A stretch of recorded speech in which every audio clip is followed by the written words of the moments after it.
Jasmine Carter stepped into the lobby of a small branch of Carter Financial, the very bank she had built from the ground up years ago. It was late afternoon, and the pale, golden sun slanted through the windows, casting long shadows across the gleaming marble floor. The automatic doors slid open softly as Jasmine walked in. A light breeze drifted in behind her, her pristine, white sneakers making quiet, rhythmic taps. Absent-mindedly, she tugged at the beige cardigan draped over her shoulders. This time, she wasn't here as a powerful leader finalizing a major deal or greeting high-profile partners.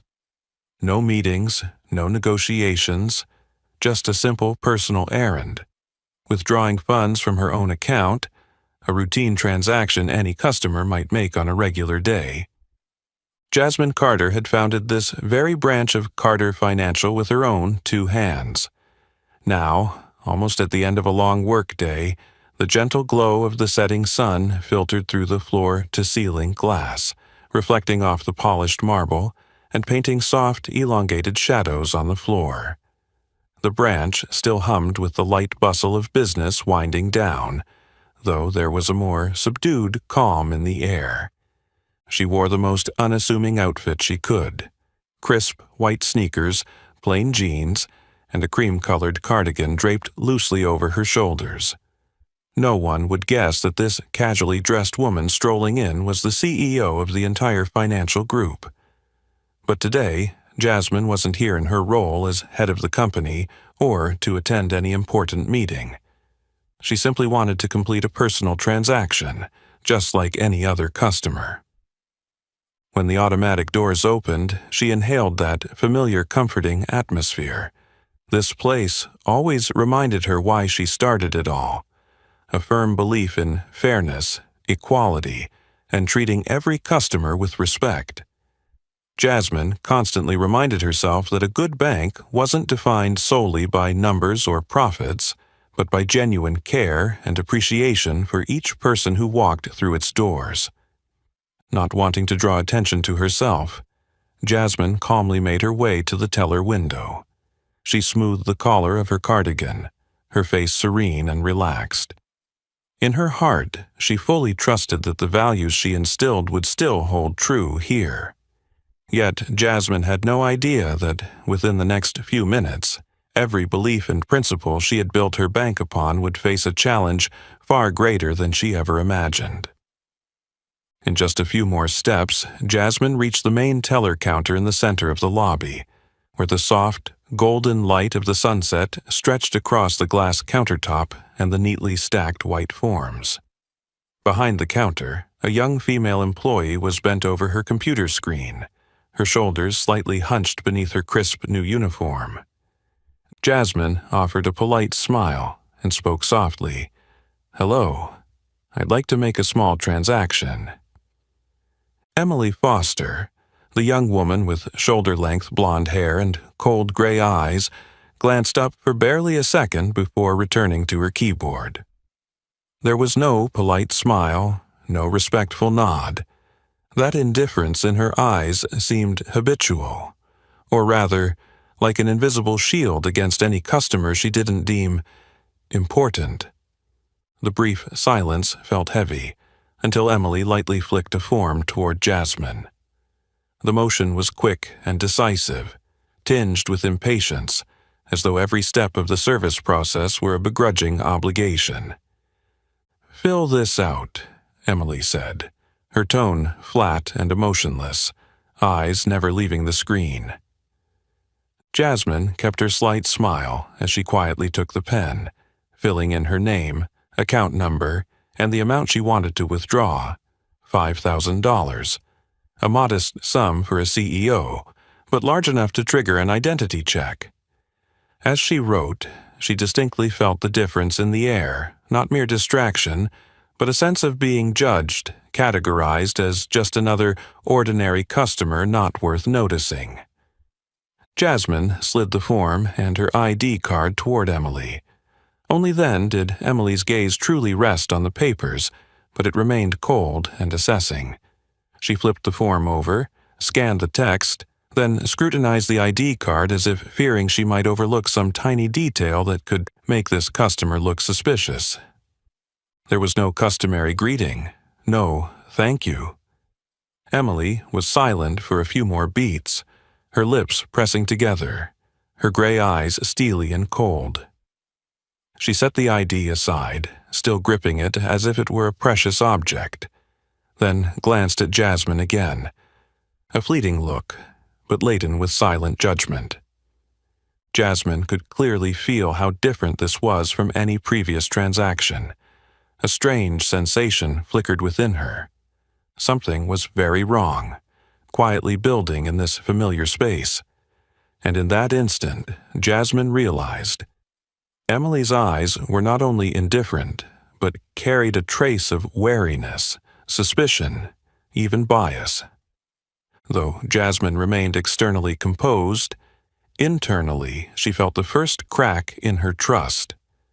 Clearly, this wasn't just the end-of-day rush of an employee. It was a deliberate attitude of distance toward a customer Emily deemed unworthy of attention. And that was when Jasmine knew her true challenge today was only just beginning. The air, already cool, suddenly grew heavier as Emily took Jasmine's ID card. The young woman's hands, so swift when stacking paperwork, now moved unusually slowly. Emily's gray eyes were no longer indifferent. They had shifted into scrutiny. She examined every detail on the card: name, date of birth, photo, as if searching for some error. A small crease formed between Emily's brows. She frowned and shot a quick glance at Jasmine. That look no longer hid her suspicion. Something about Jasmine's unassuming appearance, soft cardigan, white sneakers, calm demeanor, seemed to unsettle Emily. The contrast between the bold Jasmine Carter printed on the ID and the casually dressed black woman standing before her clearly didn't match Emily's expectations of an important Carter Financial customer. Without a word of explanation, Emily gripped the ID tightly, stood up, and hurried through the frosted glass door into the manager's office. The click-click of her high heels was urgent, as if she feared anyone might notice something was off. The door shut with a sharp click, leaving Jasmine alone at the counter. Jasmine stood still, her eyes following Emily's every movement until the figure disappeared behind the frosted glass. The lobby seemed to slow down. The hum of the air conditioner, the distant whispers of other customers, all faded into a distant hum. Jasmine tapped her fingers lightly on the cold marble countertop, trying to keep her mind from spiraling into the confusion rising within her. She could feel a quiet tension spreading through the lobby, creeping into the hesitant glances of the waiting customers. An elderly couple on a bench glanced over, then looked away. The security guard by the entrance suddenly straightened up. His curiosity focused on Jasmine. Jasmine had faced doubts and power plays before, but what stung most now was the sense of being discriminated against within the very home she had built from nothing. With each passing second of silence, Jasmine realized this wasn't merely a financial transaction. It was a test of trust and respect for a black woman, even when she stood inside a bank bearing her own name. And in that moment, Jasmine knew. A small storm was brewing behind that frosted glass door, ready to sweep away every stubborn prejudice within Carter Financial. The frosted glass door had barely closed for a minute when Jasmine heard faint sounds coming from behind it. Hushed whispers, the rustle of papers, and then heavy, decisive footsteps approaching. The silent wait made her heartbeat feel momentarily slower, but Jasmine kept her expression calm, her hands resting lightly on the counter without any rush or worry. She had faced countless challenges over the years building Carter Financial from nothing, and her intuition told her this minor incident would pass. Yet another part of her remained on guard. The unusual details that had piled up over the past few minutes were not simply standard procedure. The door cracked open again, And this time it wasn't Emily who emerged, but a man in his 40s, wearing a crisp white dress shirt and a deep blue tie. His face was cold, his dark brown eyes half closed but scanning Jasmine with discreet caution. This was Jason Reynolds, the branch manager praised by headquarters as dedicated, thorough, and strict with standards. Jason stopped at the counter, standing directly across from Jasmine. He held up the ID card Emily had just passed back, fingers tracing the plastic edge. His gaze flicking from the tiny photo on the card up to Jasmine's face, as if comparing each detail. A sudden chill filled the already quiet lobby, for Jason's eyes showed not a hint of friendliness. "Hello, Miss Carter, right?" Jason said evenly, emphasizing her last name as if checking it again, even though it was clearly printed on both the ID and the withdrawal form. Jasmine offered a polite smile and replied courteously, "That's correct. I'm here to withdraw $5,000 from my personal account. Here are my verification documents." Jason glanced down at the form, then looked back at Jasmine, his brows furrowing slightly. Instead of confirming the information or proceeding with the transaction, he repeated what was already on paper. "You want to withdraw $5,000, correct? From your personal account?" Jasmine nodded, feeling mildly surprised at his excessive caution. She was used to strict security protocols, but the repetition and scrutiny in Jason's demeanor made her uncomfortable. Jason placed the ID card on the counter, carefully flipping it over to hold it up to the light, as if searching for signs of forgery. After a few seconds, he continued, "Could you please confirm your current occupation, Miss Carter?" What seemed an innocuous question actually threw Jasmine off for a moment. In her mind, identity verification made sense for unfamiliar customers or unusual transactions, but this was her own account, and the amount was not extraordinary with all necessary information already provided. "I run a financial firm," Jasmine answered, striving to keep her voice steady and hide the irritation growing inside her. Jason stared at her expressionlessly, giving only a slight nod, but rather than move on to check the balance or have her sign the form, he asked again, "Which financial firm is that, Miss Carter?" Once more, Jason's unnecessary skepticism was laid bare. His eyes seemed to doubt what Jasmine was saying, or perhaps he was deliberately prolonging the process to see how she would react. Jasmine began to sense how odd this had become. This was no ordinary procedure. The air between them felt taut as a drawn bowstring. She observed Jason's every gesture and saw a deliberateness that felt unnatural, laced with something akin to hidden bias. "I am the CEO of Carter Financial, this very bank," Jasmine said firmly, her tone sharpening. Jason knit his brow and glanced toward Emily, who still stood silently behind him, her face pale. But he was not yet ready to relent.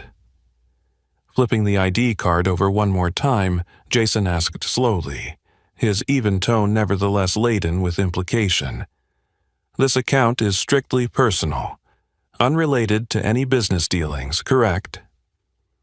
By this point, Jasmine could not ignore the sting of condescension, as if everything she presented had to be doubly vetted simply because of who she was or how she looked. The bank's atmosphere grew more oppressive, and a few customers began to watch the exchange, though only in silence. Jasmine held his gaze, refusing to step back, yet inside she felt an indescribable frustration. Her confidence was being pushed into the shadows, where she sensed that she was being tested not just by protocol, but by the prejudice within these walls. And even faced with the manager of a branch she'd built with her own hands, Jasmine still found herself forced to prove her identity, illogically, coldly, and tainted with bias. The air grew thicker as Jason showed no satisfaction with Jasmine's firm answer.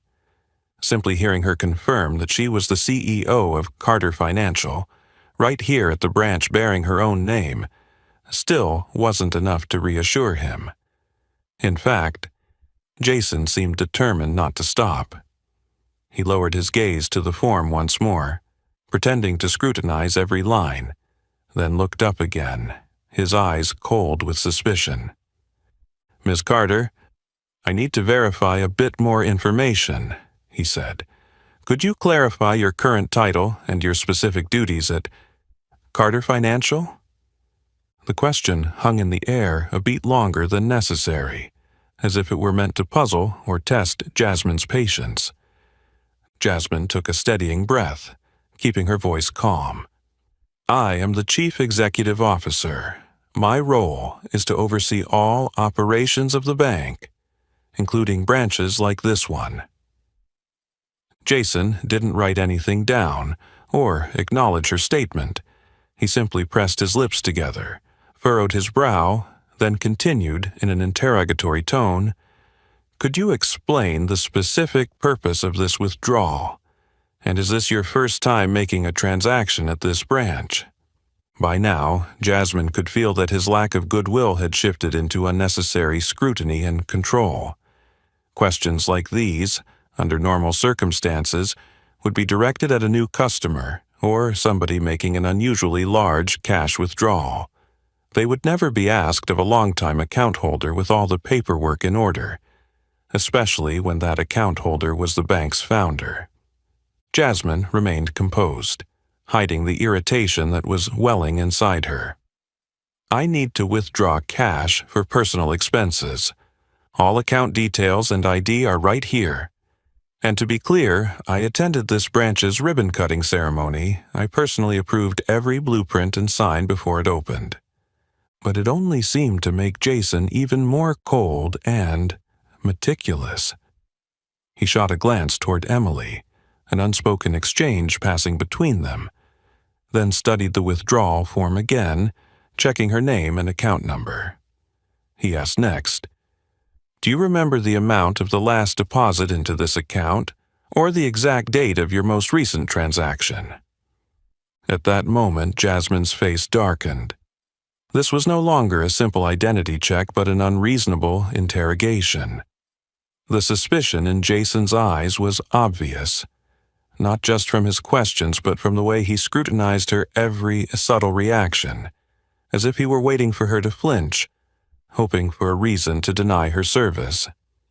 Nearby customers who had been merely glancing over now began to whisper, curious about this odd interaction. The hush and the furtive stares from the waiting area made the space feel increasingly suffocating. Jasmine's chest tightened with an indescribable pain, not because of the procedure itself, but because she was forced to justify her very existence and worth at the institution she had built with her own hands. She answered firmly, "I don't recall the exact amount, but I know there are sufficient funds in my account for this withdrawal. You can verify it in the system, just as you would for any other customer." Yet Jason still wasn't satisfied. He turned the form over and over again, as if looking for a mistake, then spoke with a polite but controlling tone. "We apologize, but our procedures require an additional verification step. All customers must comply, even those who have been with the bank for many years." On the surface, it sounded routine, but Jasmine understood exactly what it was: a denial of her authority and a thinly veiled dismissal. And what hurt most was that it wasn't coming from a new hire. It was coming from someone she had personally appointed, someone responsible for upholding a culture of respect and equality at Carter Financial. Jasmine lifted her chin, determined to remain composed in front of everyone, but inside she felt a wave of disappointment, not just for herself, but for everyone who had ever been made to prove they deserved the most basic thing: respect.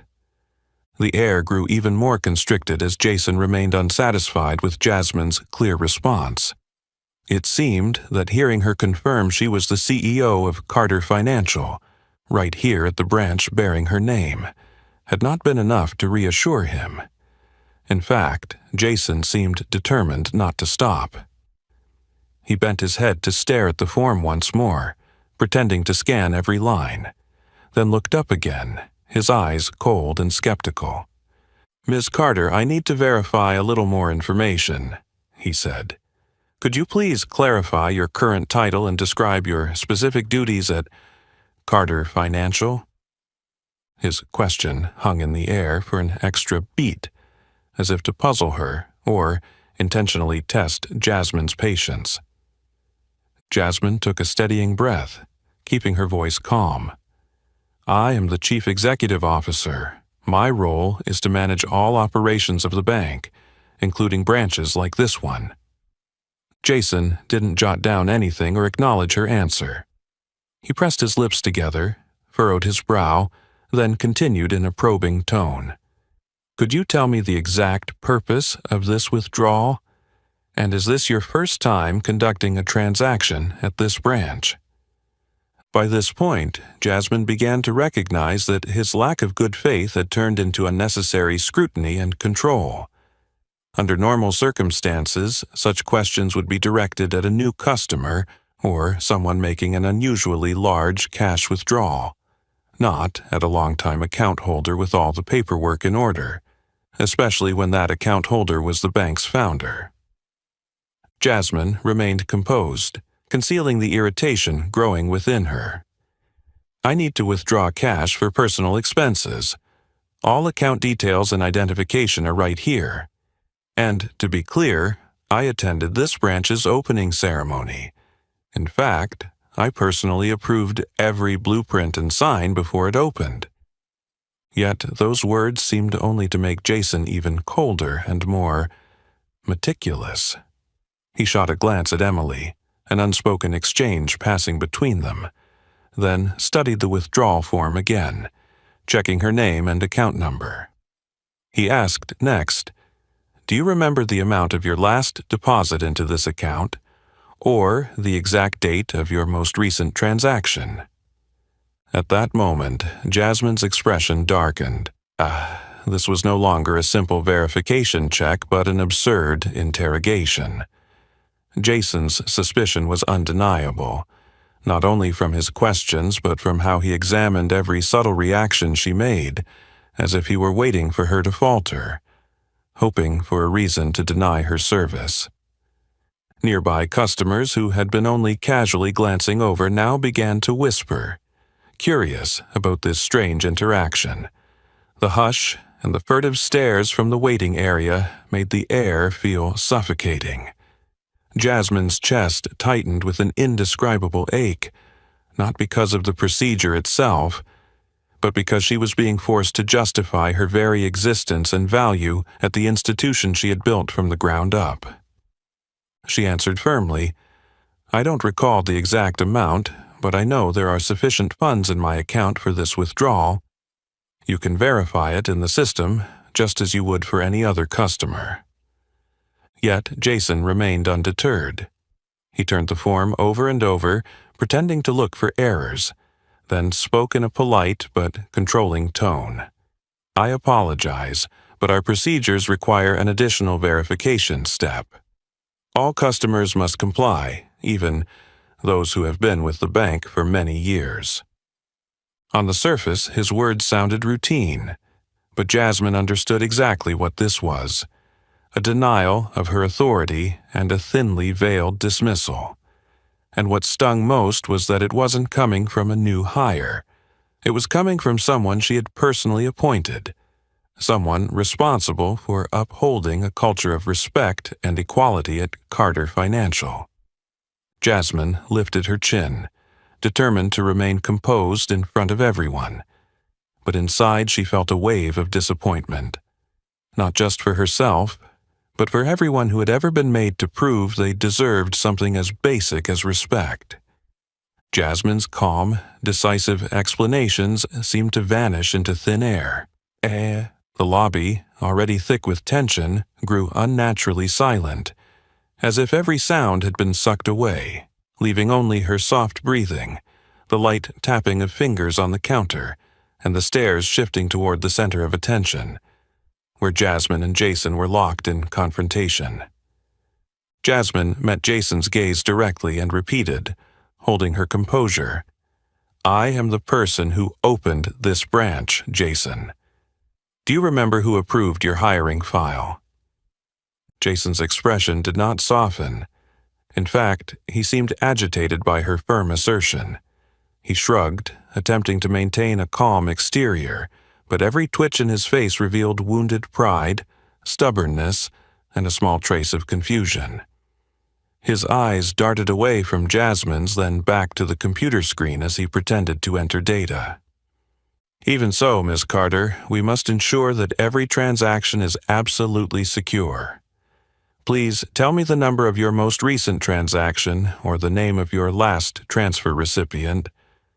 Once again, his request was absurd and inappropriate for a normal personal withdrawal. Jason was clinging to procedure like a shield, but in reality he was shifting responsibility, deliberately delaying things, and cannot hide his bias.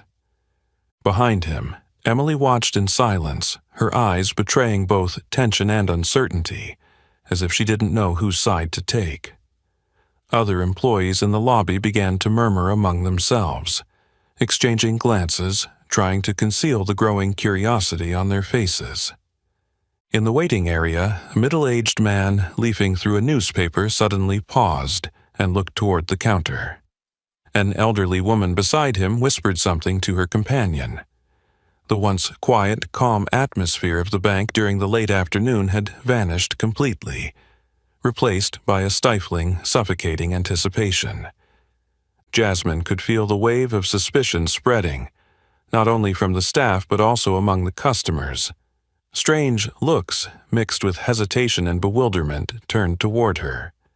A few people recognized the name on the form, and even remembered seeing her face on the large promotional posters at the branch's opening.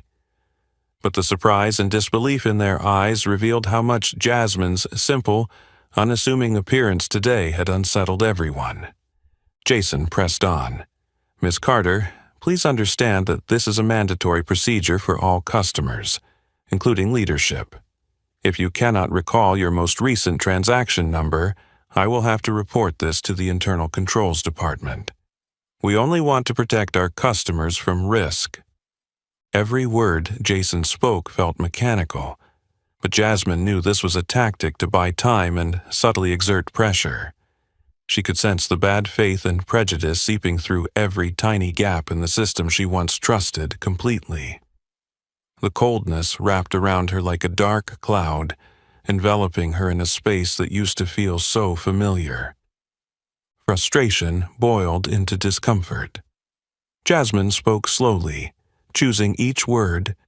"Jason, if you really wanted to protect customers, you would know who is standing in front of you, and you would respect the values Carter Financial has upheld from day one. But today, it is your behavior that makes customers feel excluded." Jason pressed his lips together, his hand tightening on the counter as he averted his gaze, clearly trying to hide his discomfort. Yet he continued to maintain a polite exterior, offering cliched excuses. "I apologize if you feel inconvenienced, but rules are rules." Outside, the sunset had nearly faded, and darkness was spreading across the marble floor. Yet, inside the bank, the chill was far colder. Jasmine stood motionless, her eyes unwavering, but in her heart, for the first time in many years, she felt a sense of being shut out from the very home she had built. Those moments stretched on as if they might never end.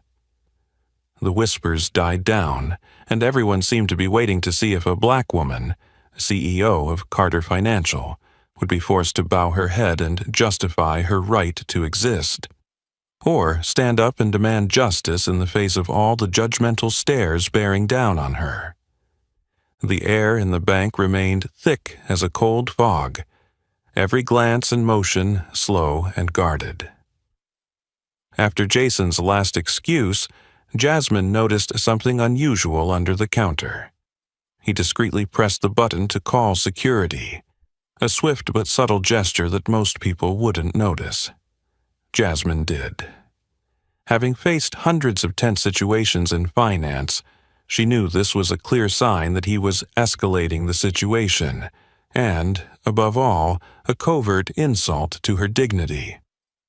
Less than a minute later, the heavy footsteps of a man echoed in from the entrance, cutting through the prolonged silence. The branch's security guard, a tall white man in a dark blue uniform, hand gripping his radio, approached with a cold expression, glancing quickly at Jasmine before stopping just behind her. His sudden arrival not only made the already tense space feel suffocating, but also created an invisible divide between Jasmine and the rest of the bank. Jasmine did not turn around. She kept her gaze fixed on Jason, controlled her breathing, and clenched her hand into a fist on the counter to remain calm. In that moment, memories of being doubted and judged just for her skin color and appearance flooded back. Yet, Jasmine never imagined she would face that here, in the very institution she had built. Jason suddenly seemed empowered. He straightened his tie, lifted his chin, and pretended to continue reviewing Jasmine's paperwork, speaking now with a sterner tone that carried clearly to both the guard and the surrounding customers. Unfortunately, with incomplete information, we must proceed with additional verification steps. The guard is here to ensure order in the bank and the safety of all customers. Jason's voice, normally controlled, now sounded almost triumphant. This wasn't just an excuse for bias. It was his way of using his position to exert psychological pressure on Jasmine, forcing her either to concede or to leave the bank. Jasmine understood exactly what was happening.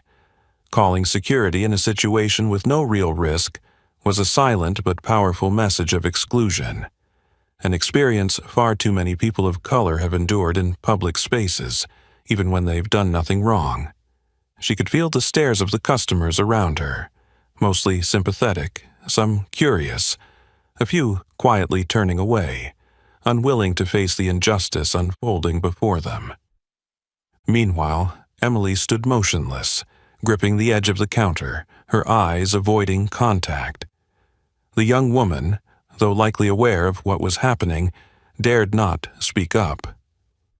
The collective silence of the staff and customers, compounded by the looming presence of the guard, made Jasmine feel as though she were trapped in a silent courtroom, with herself as the defendant. Still, Jasmine refused to be cowed. The anger rising within her was not merely personal frustration, but the pride of a black woman who had fought too hard to reach this point. She knew that if she bowed her head and walked away now, it would mean accepting defeat and allowing people like Jason to decide her worth and place in the very home she had created. Jasmine lifted her chin, her gaze unwavering, and spoke slowly but cuttingly. "Jason, are you really suggesting that I'm a security threat here? Or are you purposely using guard presence to pressure me into leaving?" Her challenge rang out clearly, cutting through every whisper in the bank. The space seemed to freeze. No one dared respond. The guard's shadow lengthened behind her, but Jasmine remained steadfast, refusing to back down, because she knew this was no longer just a financial transaction but a battle to protect her dignity and honor. The atmosphere in the bank felt as thick as a cold mist, each glance and movement slow and cautious. After Jason's last excuse, Jasmine noticed something unusual under the counter. He discreetly tapped the button summoning security, a quick yet subtle move that most people wouldn't notice, but Jasmine did. Having faced hundreds of tense situations in finance, she recognized it as a clear sign of escalation, and above all, a covert insult to her dignity. Within a minute, heavy footsteps echoed from the entrance, slicing through the prolonged silence. The branch's security guard, a tall white man in a dark blue uniform, hand resting on his radio, approached with a cold expression, casting a quick glance at Jasmine before stopping right behind her. His sudden arrival not only made the already tense space feel suffocating, but also created an invisible barrier between Jasmine and the rest of the bank. Jasmine did not turn around. She kept her gaze locked on Jason, steadying her breath, her hand clenching into a fist on the counter to maintain her composure. In that moment, memories of being doubted and judged simply for her skin color and appearance surged back. Yet Jasmine never imagined she would face this in the very institution she had built. Jason now appeared emboldened. He straightened his tie, lifted his chin, and pretended to continue reviewing Jasmine's paperwork, speaking in a firmer tone that rang out for both the guard and the other customers to hear. Unfortunately, with incomplete information, we must proceed with additional verification steps. The guard is here to ensure order in the bank and the safety of all customers. Jason's normally controlled voice now carried a hint of triumph. This wasn't merely an excuse for his bias. It was his way of using his position to exert psychological pressure, trying to force Jasmine either to yield or to leave the bank. Jasmine understood exactly what was happening. Calling security in a situation with no real threat was a silent but powerful message of exclusion, an experience that far too many people of color have endured in public spaces, even when they've done nothing wrong. She could feel the stares of the surrounding customers, mostly sympathetic, some curious, a few quietly turning away, unwilling to watch the injustice unfold. Behind her, Emily stood motionless, gripping the edge of the counter, her eyes avoiding contact. The young woman, though likely aware of what was happening, dared not speak up. The collective silence of the staff and customers, combined with the looming presence of the guard, made Jasmine feel like the defendant in a silent trial. Still, Jasmine refused to be intimidated. The anger swelling inside her was not merely frustration over her personal treatment, but a matter of pride for a black woman who had fought too hard to reach this point. She knew that if she bowed her head and walked away now, it would mean accepting defeat and allowing people like Jason to determine her worth and place in the very home she had created. Jasmine lifted her chin, her gaze unwavering, and spoke slowly but with razor-sharp clarity.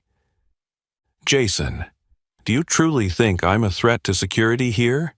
Or are you intentionally bringing in the guard to pressure me into leaving?" Her challenge rang out clearly, cutting through every whisper in the bank. The space seemed to freeze. No one dared respond.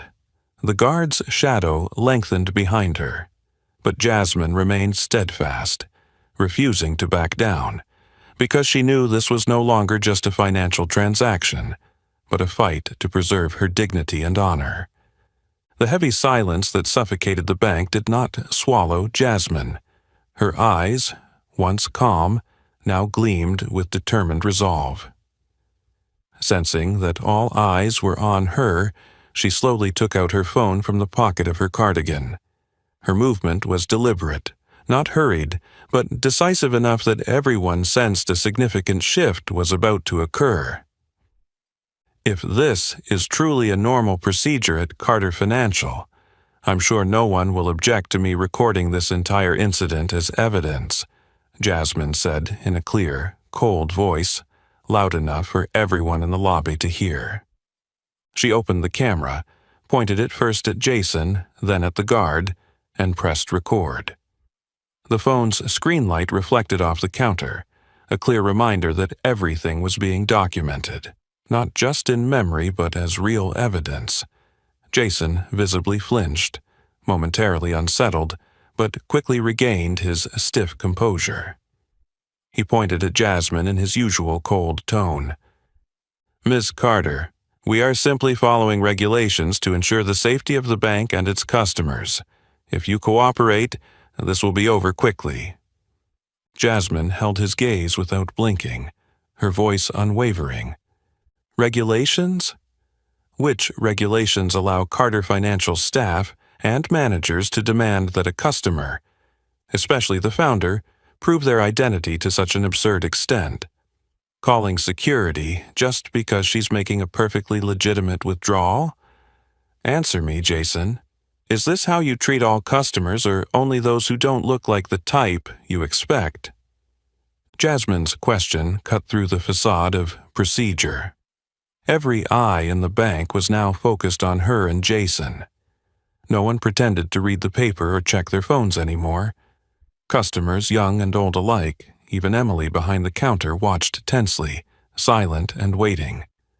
The guard, who had stood imposingly behind Jasmine, now looked small and awkward under the scrutiny of the camera.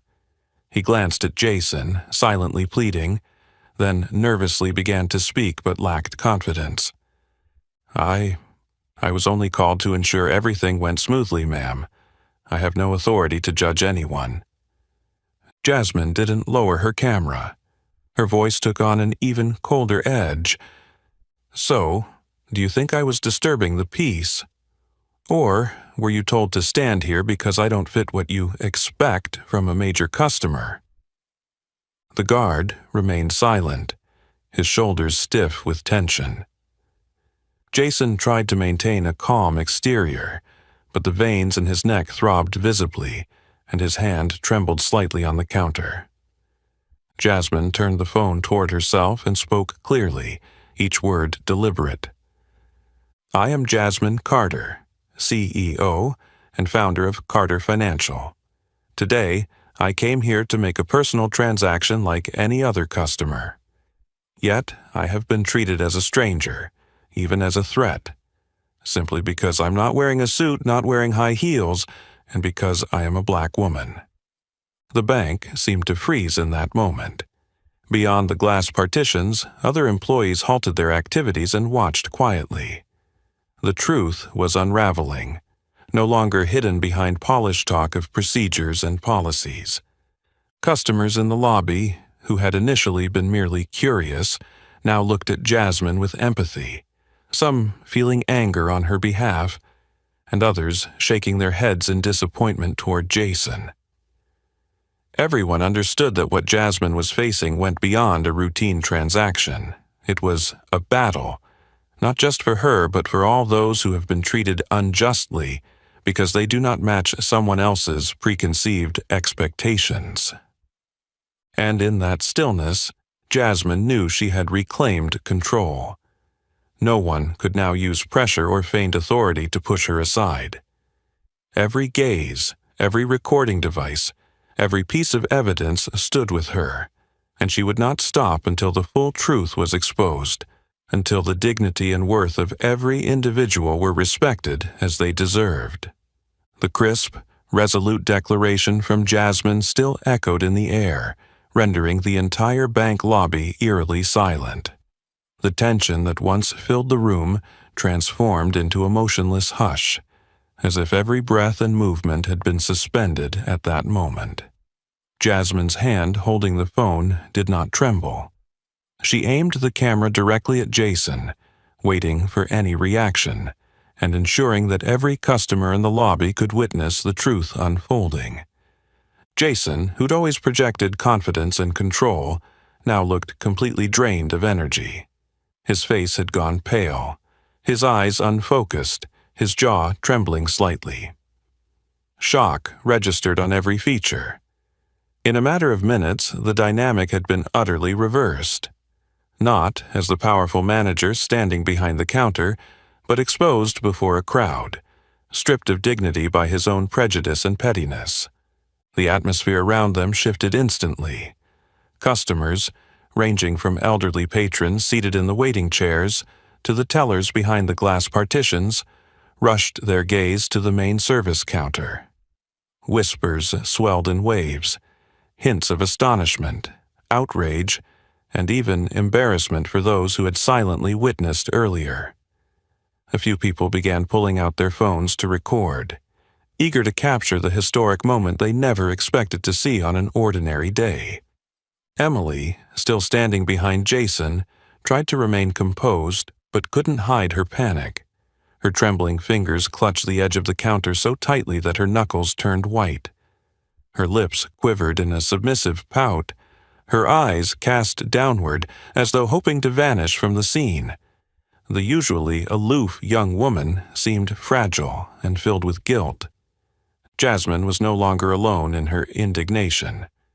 The initial apathetic silence of employees and customers had given way to intense focus, a burgeoning wave of empathy rippling through the lobby.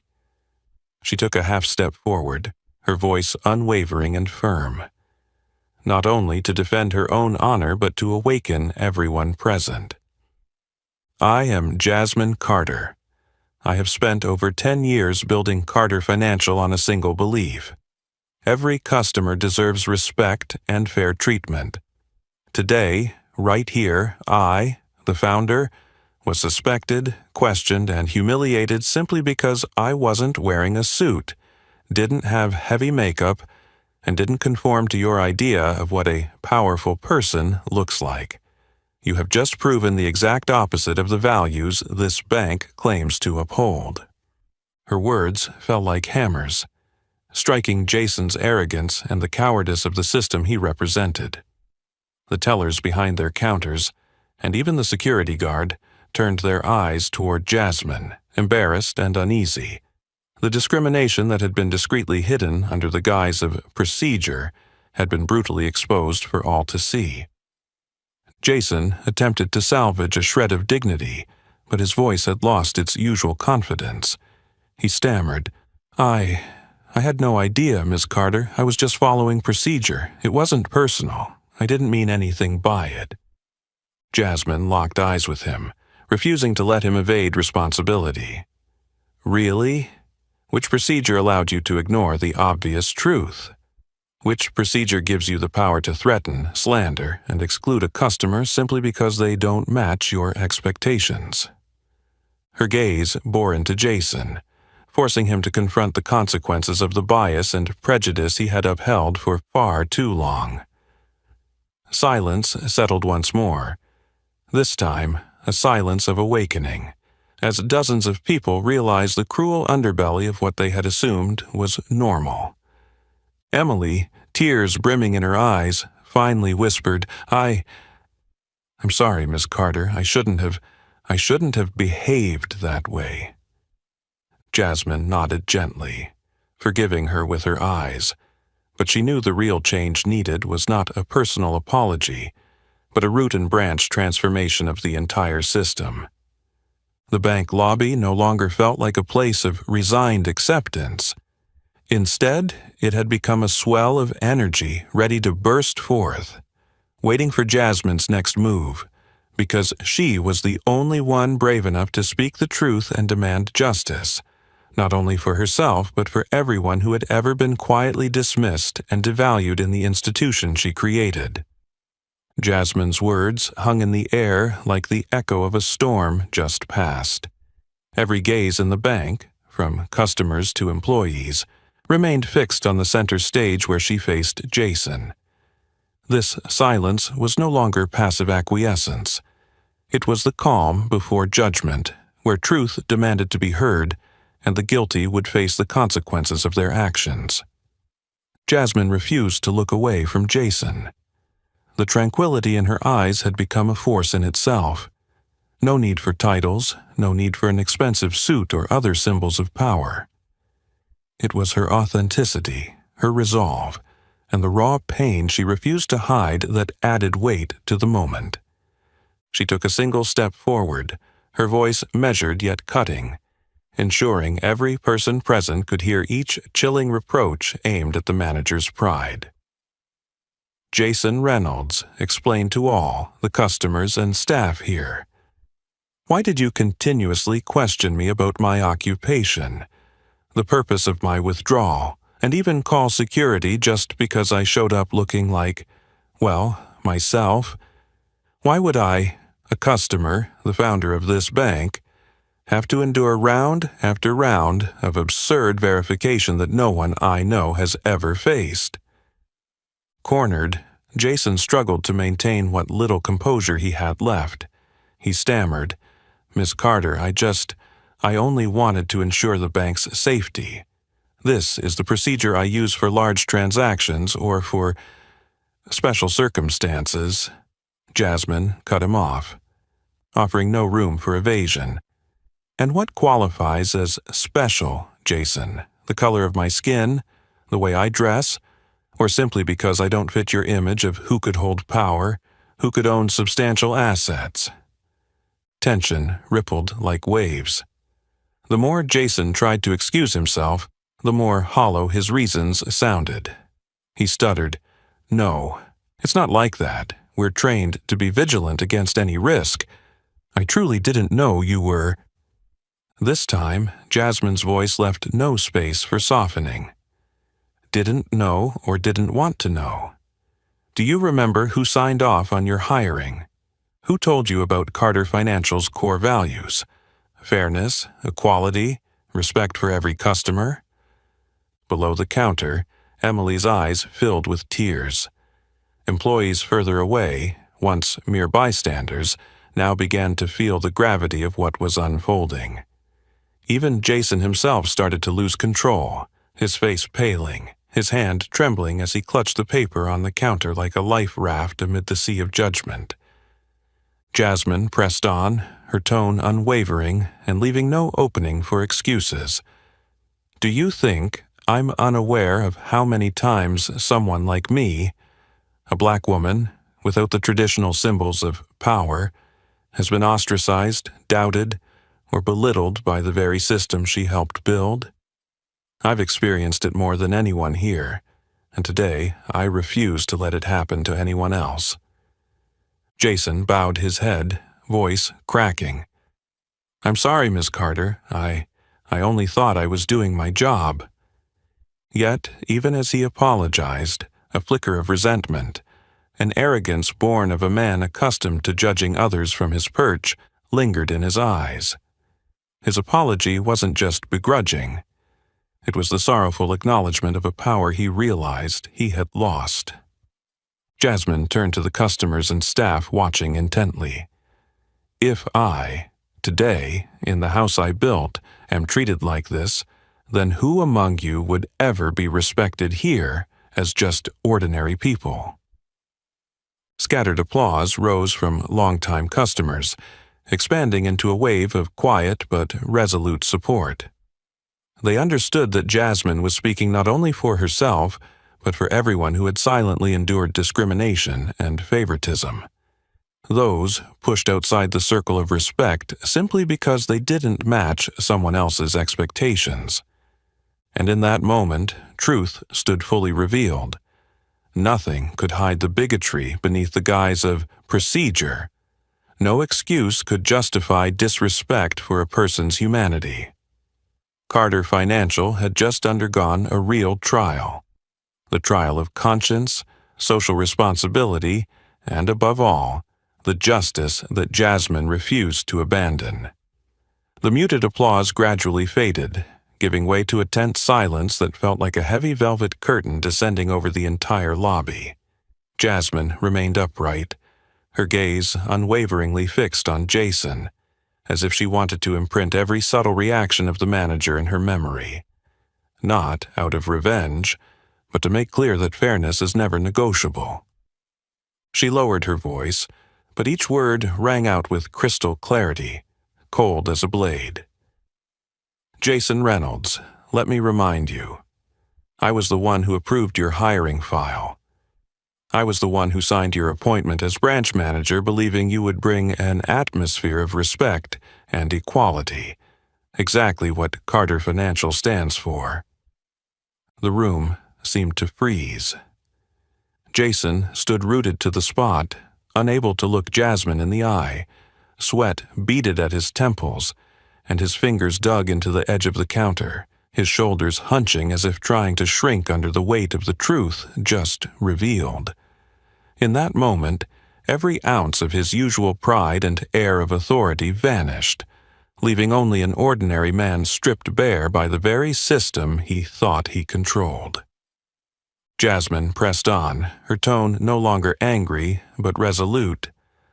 "I told you from day one that Carter Financial isn't just a place to deposit money. It's a home for fairness. Every customer who walks through these doors, whether a billionaire or a low-wage worker, deserves equal respect. Yet today, in front of everyone, you trampled on that value simply because I don't fit your important customer mold. Jason remained silent. His throat twitched as if he wanted to speak, but no sound came out. He could feel not only Jasmine's eyes on him, but a room full of judges and the customers and staff around him. That suffocating pressure made every breath feel laborious, and every muscle on his face tensed under the weight of disappointment and shame. Behind the counter, Emily's tears finally spilled over. She lowered her head, pressing a shaky hand to her mouth to stifle her sobs. No other staff member dared to speak, but their collective silence, after years of remaining silent, now hung over everyone like a question. If it were you, whose side would you take? Jasmine scanned the room, her eyes drifting across each face in the lobby. She knew the gravity of this moment, that every word she spoke was not only a challenge to Jason but a wake-up call for all of Carter Financial. I don't want anyone, at any Carter Financial branch, to ever feel suspected, scrutinized, or forced to prove they deserve respect. I will not allow any employee to wield their small measure of power to strip another person of their dignity. Jason finally bowed his head, saying nothing. His face burned crimson, his hand trembling. In that instant, the once confident manager of an entire branch was nothing more than an empty shell, someone who had just lost everything: his authority, the trust placed in him, and his professional pride. The air in the room felt as if awaiting a verdict, and everyone knew that what came next would not only decide Jason's fate, but mark a pivotal moment for all of Carter Financial. All eyes remained on Jasmine, waiting to see how she would close this trial, with mercy, or with a firm decision unyielding to anyone who betrays the ideals of fairness she has worked so hard to build. The tense silence stretched on like a drawn bowstring, the pressure so heavy that every movement felt labored. Confronted by Jasmine's unassailable accusation, Jason nearly lost control. The humiliation and fear of being exposed in front of everyone had driven him to the brink of panic. In that moment of fluster, instead of listening, reflecting, or admitting responsibility, Jason reverted to the worst defensive instinct of a weak manager. Under the counter, he surreptitiously pressed the panic button. In that instant, he lost his icy composure, his eyes flicking anxiously toward the entrance, hoping some external authority might save him. Within seconds, a second guard appeared. A large, muscular man who strode in with a grave expression, scanning the lobby to assess the situation. The atmosphere grew even more stifling. Customers and staff instinctively stepped back, creating a wide gap between the counter and the rest of the bank. The presence of two guards, towering, fortress-like figures, made everything feel suffocating, as though what had started as a dispute had turned into a life-or-death power struggle. Jason clung to the arrival of his colleague, his voice quivering as he tried to regain control. "I apologize, Miss Carter. Because things have become tense, we need to ensure order. The guards are merely doing their duty. If you cooperate, I believe this will all go more smoothly." But this time, Jasmine wouldn't let Jason reclaim his authority. She took a half-step forward and planted herself between the two guards, her voice ringing cold and clear throughout the lobby.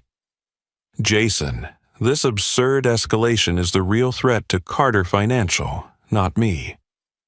Calling in extra security when there's no sign of danger, just to coerce a customer, especially the founder, is extraordinarily unprofessional, incompetent, and frankly idiotic." Jasmine turned her phone camera toward the two guards, capturing their faces. She remained steady, unflinching, each movement, each word, precise and frosty. You two are security here. Your job is to keep this place safe, not to carry out the personal whims of a manager who's causing chaos within his own system. If you continue to intervene without any actual breach of security, you will have to answer to senior leadership and, if necessary, to the law." The two guards exchanged wary glances, their hesitation obvious. They sensed the fine line between fulfilling their duty and abusing their power, especially now that the entire incident was captured on Jasmine's camera and others' phones. Jason, though trying to sound strong, faltered as his voice wavered, unable to control the atmosphere. "I was only following internal procedures. If you find it unsatisfactory, you can take it up with upper management." Jasmine offered a cold, dismissive smile, her eyes steely. "I am your upper management, Jason. Not only am I the CEO, but I set all the values at Carter Financial. You made a fatal mistake, not out of caution, but out of stubbornness, disrespect, and fear of losing your power." Those words weren't just a verdict against Jason as an individual. They were a warning to every employee quietly observing. At that moment, the customers wholly sided with Jasmine. Many nodded in agreement. Others raised their phones to snap pictures or record video, ready to bear witness to the truth. Jason's colleagues, seeing the spectacle, began to realize just how fragile the boundary between respect and abuse of power really was. The atmosphere in the room felt chokingly dense, but no one dared challenge Jasmine anymore. From a position of isolation, suspicion, and threat, she had become the embodiment of fairness and courage. Jason, who once believed he wielded absolute authority over this branch, was now a solitary figure enveloped in judgment, disappointment, and fear. In that moment, all of Jason's excuses became meaningless. His wrongdoing had been laid bare not just before Jasmine, but before the entire staff, the customers, and, most importantly, his own conscience. The bank lobby remained thick with heavy silence. Every breath seemed trapped. Standing before the two guards and under countless stares, Jasmine gently picked up the ID card from the counter. The same ID that Jason had scrutinized and doubted, using it as evidence against her all this time. Now, in Jasmine's hand, that card was more than a personal credential. It had become a symbol of authority, transparency, and an unwavering sense of pride. Jasmine's voice rang out clearly, each word echoing through every corner of the lobby. "This is my ID card, Jasmine Carter, CEO and founder of Carter Financial. This is irrefutable proof of my identity and my position. Today, I was questioned, doubted, had security called on me, and was threatened, all because I wasn't dressed the way certain people here expect a powerful person to be." She held the card up high so every customer and employee could see it plainly, then placed it back on the counter with a soft click that felt like a gavel striking down on anyone who had silently witnessed the injustice. "This card is not just proof of my identity," Jasmine continued, her voice cold yet calm. "It's a reminder that everyone in this room, regardless of role, gender, skin color, or background, deserves respect. No one, not even a manager like Jason, has the right to judge, exclude, or threaten anyone based on personal prejudice or bias." Jason staggered backward, gripping the counter's edge, his face drained of color, as if all his strength had been pulled away. The confident, authoritative demeanor he'd displayed moments ago was now a hollow shell. Shame, panic, and confusion washed over his features. He opened his mouth but couldn't form a single coherent word. Behind him, Emily watched the entire scene. Her shoulders shook, tears streamed down her cheeks, and she stared at the floor. Ashamed and regretful, unable to face Jasmine or the other customers she had once dismissed with a prejudiced glance and cold indifference. The two guards, who had previously entered with such imposing pride, now looked small, awkward, and unsure. They exchanged uncertain glances, standing silently, unsure of what to do next. Faced with Jasmine's unshakable declaration and resolute composure, they knew they'd been cast as instruments of a grave mistake, a foolish escalation whose repercussions wouldn't end here. Jasmine cast a quiet glance around the room, her gaze now softer but still resolute. Anyone who met her eyes saw the unspoken message that courage, fairness, and pride will always triumph over petty prejudice and abuse of power. "I don't demand any special privileges," she said. "I only demand fairness for everyone, and I will not forgive anyone, even those I once trusted, if they betray these values." This stillness was not born of fear, but of awakening. Customers, employees, and even the guards began to realize that from this day forward, Carter Financial would no longer tolerate any bias, abuse of power, or discrimination. And as Jasmine replaced her ID card back where it belonged on the counter, she had restored order, self-respect, and the foundational values that this entire institution had nearly lost. The moment Jasmine placed her ID card back on the counter, the room fell into a charged stillness, a silence not born of helplessness, but of an unavoidable reckoning. No one dared look away or pretend ignorance any longer. In that atmosphere, Jasmine stepped forward, her calm resolve tinged with the dignity of someone reclaiming not only her own honor, but standing up for everyone who had ever been dismissed. She fixed Jason with an unflinching gaze, every word cutting without mercy.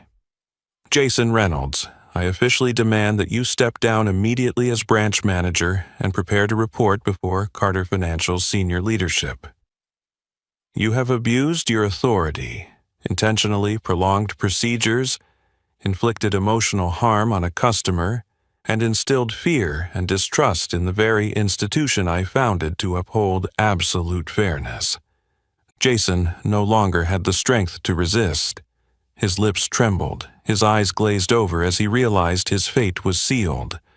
Though he might have wanted to say something to salvage his dignity, faced with so many witnesses, every excuse had become meaningless. He bowed his head, bracing himself on the counter, and retreated step by step, seeking to shrink away from the mounting shame at the center of the room. But Jasmine did not stop there. Turning to the two security guards, her voice deep and resonant throughout the lobby, she declared, "Your job is to maintain security, not to serve as tools for anyone seeking to intimidate or isolate customers.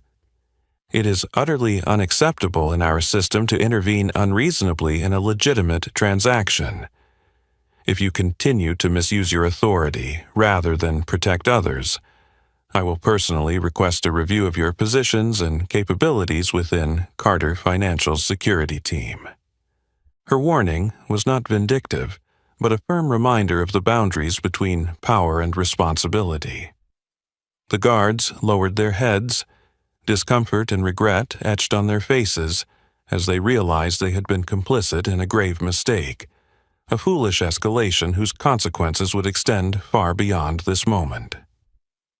Then Jasmine turned her attention to Emily, the one whose initial actions had ignited this entire incident. Though her voice softened slightly, it still carried a strictness that brooked no excuses. "Emily, under no circumstances does a bank employee have the right to treat a customer with indifference, to judge or dismiss them with bias. Your coldness, your evasion of responsibility, and even your participation in discriminatory behavior stand in direct violation of Carter Financial's core values. This will be a lesson for you and a warning to all my employees. Respecting customers is not merely a slogan, it is a matter of survival." Tears streamed down Emily's cheeks as she looked at Jasmine, trembling with guilt and regret, unable to find the words to apologize. Every other employee, every customer, Even the two guards witnessed this moment and understood that from now on, Carter Financial would draw a line that no one could cross if they wished to impose their power or demean others. With her calm certainty and determination, Jasmine had transformed punishment into a clear lesson. At Carter Financial, no one, regardless of position, may override the values of fairness and human dignity that she had spent over a decade building. This was not just the end of a tumultuous afternoon, but the beginning of a new era, one where power goes hand in hand with responsibility, and where the voice of justice will never be silenced by the cold facades of the financial system. The next morning, as the first rays of sunlight streamed through the windows of Carter Financial's headquarters, the board approved its first order of business, the immediate dismissal of Jason Reynolds. There would be no delays, no chance for explanation. His unprofessional behavior and abuse of authority had crossed every line in the values Jasmine Carter had worked so hard to build. An announcement was sent throughout the entire system. Any manager who violates the principles of fairness, respect, and equality will be held immediately accountable by senior leadership. That same day, Jasmine convened an emergency meeting with all branch managers nationwide via the company's online platform. Jasmine's image appeared on each screen, her eyes resolute, the Carter Financial logo behind her, projecting both the strength of a leader and a reminder of the core values the entire organization must uphold. Her voice rang out clearly and emphatically, leaving no room for excuses. The incident at our central branch yesterday was a wake-up call for all of us. Effective immediately, I am launching a mandatory training program on preventing racial discrimination and bias, as well as on recognizing and addressing workplace prejudice. This training will apply to every employee regardless of rank. Jasmine paused, looking directly into the camera as if to reach every heart across the system. Carter Financial is not just a bank. We are a home for millions of people. If fairness, respect, and compassion cannot be practiced right here, then we do not deserve anyone's trust. Her words spread rapidly, igniting a wave of change across every branch. Training sessions were rushed into the calendar, and employees took turns attending, listening, and sharing personal stories they had witnessed or experienced, realizing how invisible biases had quietly influenced the way they served customers and treated one another. The internal audit department was also given enhanced authority to immediately investigate and address even the smallest signs of favoritism or discrimination. The shift went far beyond new policies. The service attitude at every Carter Financial branch transformed overnight.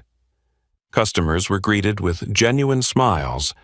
Every question was answered attentively, and the baseless suspicion of anyone who didn't look like a VIP vanished. Posters promoting equality, explaining Jasmine's story, and recounting the Central Branch incident were displayed prominently in all lobbies, an unspoken declaration that read, Carter Financial, where everyone is respected. Within just a week, financial news outlets were abuzz with stories of the cultural revolution underway at Carter Financial. Longtime customers returned and new ones poured in, not only because of our products and services, but because they felt truly seen as human beings, not just a piece of plastic or a label in the eyes of our staff. Jasmine, once questioned and doubted in the very institution she built, had now become a symbol of the courage to confront wrongs, the decisiveness to enact change, and the inspiration for an entire organization. In interviews, she always emphasized, respect and fairness are never privileges. They are basic rights for every individual. We will never allow anyone, employee or customer, to be discriminated against or demeaned under any circumstance. Her story spread throughout the community, becoming a living example of what true leadership means, not exercising power for its own sake, but having the courage to admit mistakes, face them head on, fix them, and protect the dignity and worth of every member of our Carter Financial family. From that day forward, Carter Financial was more than just a financial institution. It stood as a beacon of fairness, compassion, and positive change in modern society. What do you think about the way Jasmine confronted discrimination and changed an entire system from within? If you were in her shoes, how would you act when you witnessed injustice at work or in your life? Leave a comment below to share your perspective and story. We want to hear from everyone. Don't forget to hit like and share if you found this story meaningful, and subscribe so you won't miss our future videos about inspiration, leadership, justice, and compassion.